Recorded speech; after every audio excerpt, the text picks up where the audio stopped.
और भारत सिर्फ कुछ हिंदुओं का नहीं, संपूर्ण भारत हिंदू था। और प्रभु रामचंद्र कुछ हिंदुओं की कल्पना मात्र नहीं है, संपूर्ण हिंदुओं की आस्था है। इस देश में पहले सिर्फ हिंदू था, उसकी आस्था थी, उसके इष्ट थे, संस्कार, सभ्यता, सनातन और साधुमय संपदा थी। फिर विदेशी लुटेरों की नजर पड़ती है और हिंदुओं की संस्कृति तक लूट ली जाती है। ऑनरेबल, सनातन और इस्लाम का कभी कोई नाता नहीं था। दोनों का परिचय युद्ध के मैदान में ही हुआ था।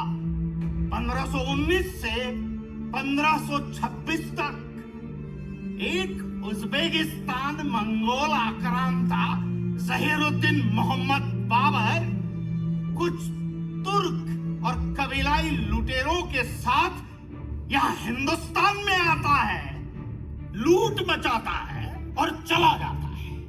1526 में उसने हिंदुस्तान को अपना आशियाना बना दिया था और फिर शुरू हुआ लूट का तांडव।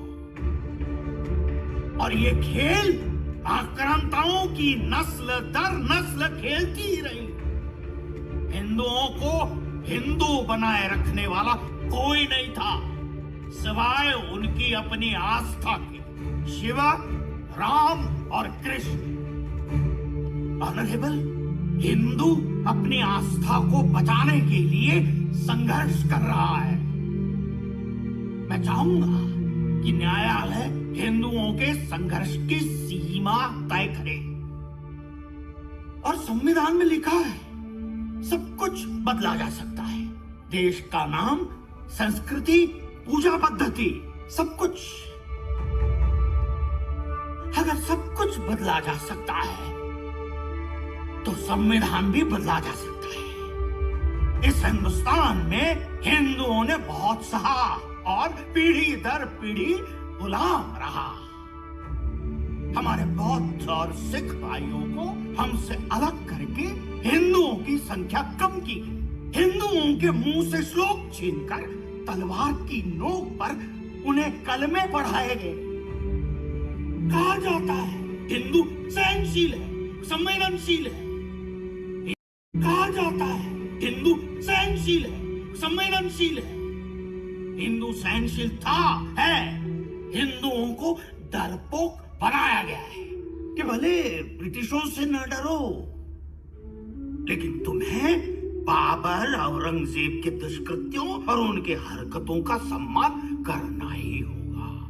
ये डर आत्मग्लानि का कारण न बने, इसलिए इसको सहनशीलता का मुलम्मा पहनाया गया था। और देश के कर्णधार बेखौफ ऐलान करते हैं कि देश के संसाधनों पर पहले मुसलमानों का हक है। इस लेवल का तुष्टीकरण। ऑनरेबल, भारत देश के दो टुकड़े किए गए, एक हिंदुस्तान और पाकिस्तान।